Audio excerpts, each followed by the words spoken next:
2012년 겨울훈련 다니엘서 스가랴서 거대한 형상에 대한 이상 다니엘서의 통제하는 이상 3주 5일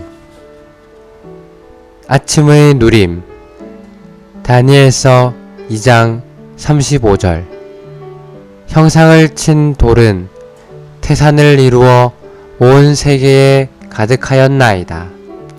다니엘서 2장 45절 손을 대지 않고 뜨인 돌이 산에서 나와서 쇠와 놋과 진흙과 은과 금을 부서뜨린 것을 왕께서 보신 것은 크신 하나님이 장래의 일을 왕께 알게 하신 것이라. 그리스도는 산산이 부수는 돌로 오실 때 홀로 오시지 않을 것이다. 반대로 그리스도는 그분의 군대인 그분의 이기는 이들, 그분의 신부, 그분의 증가와 함께 오실 것이다. 비밀의 시대인 교회 시대 동안에 그리스도는 그분의 신부가 될 교회를 건축하고 계신다. 그리스도는 이 땅에 내려오시기 전에 결혼식을 가지실 것이고 결혼식에서 그리스도는 이기는 이들, 곧 여러 해 동안 하나님의 원수와 대항해 전쟁을 해왔으며 이미 약한 자를 이긴 이들과 결혼하실 것이다. 결혼식 후에 남편이신 그리스도는 갓 결혼한 그분의 신부와 함께 오셔서 자신의 군대를 가지고 하나님께 직접 대항해 싸우려고 하는 적 그리스도를 멸하실 것이다. 그리스도께서 하나님에 의해 뜨인 돌로서 나타나실 때 이기는 이들과 함께 하시는 그리스도, 곧 단체적인 그리스도는 적 그리스도와 열왕을 치심으로써 거대한 형상을 발가락부터 머리끝까지 산산이 부수실 것이다. 이것은 적 그리스도로부터 니무롯에 이르기까지의 인간 정부 총체에 대한 그리스도의 우주적인 심판이 될 것이다. 이렇게 하여 옛 창조 안에 있는 이 땅의 인간 정부 시대가 마감되고 하나님께서 천년 왕국에서와 영원토록 새하늘과 새 땅에서 온 땅을 다스리시는 하나님의 통치 시대가 시작될 것이다. 오늘의 읽을 말씀 거대한 인간 형상은 하나님의 영원한 왕국을 상징하는 온 땅을 가득 채울 태산으로 대치될 것이다. 이것은 그리스도께서 오셔서 인간 정부의 총체를 산산이 부서뜨리신 후 이 땅에 하나님의 영원한 왕국을 가져오실 것임을 뜻한다. 돌이 태산으로 증가한 것은 그리스도의 증가를 상징한다.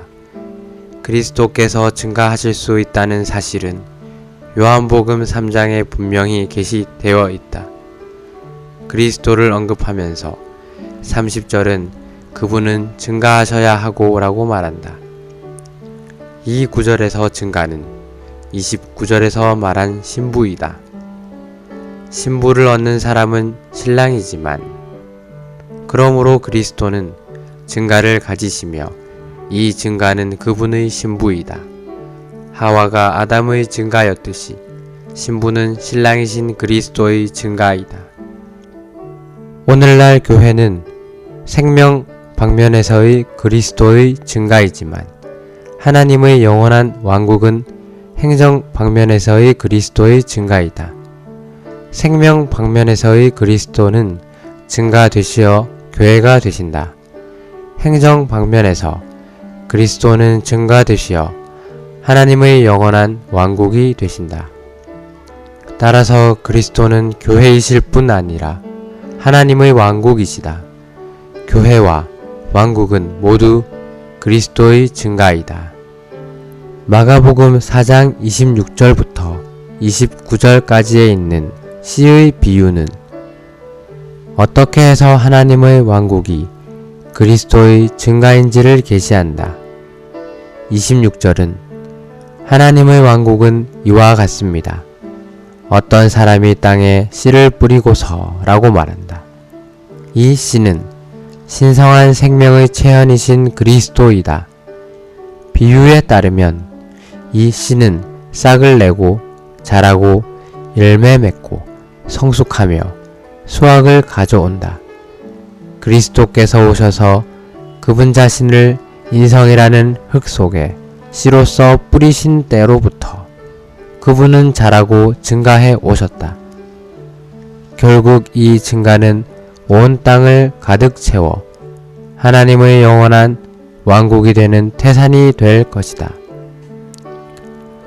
다니엘서 2장에 있는 돌과 산이신 그리스도에 대한 말씀은 그리스도께서 하나님의 움직임의 중심과 전부이심을 계시한다.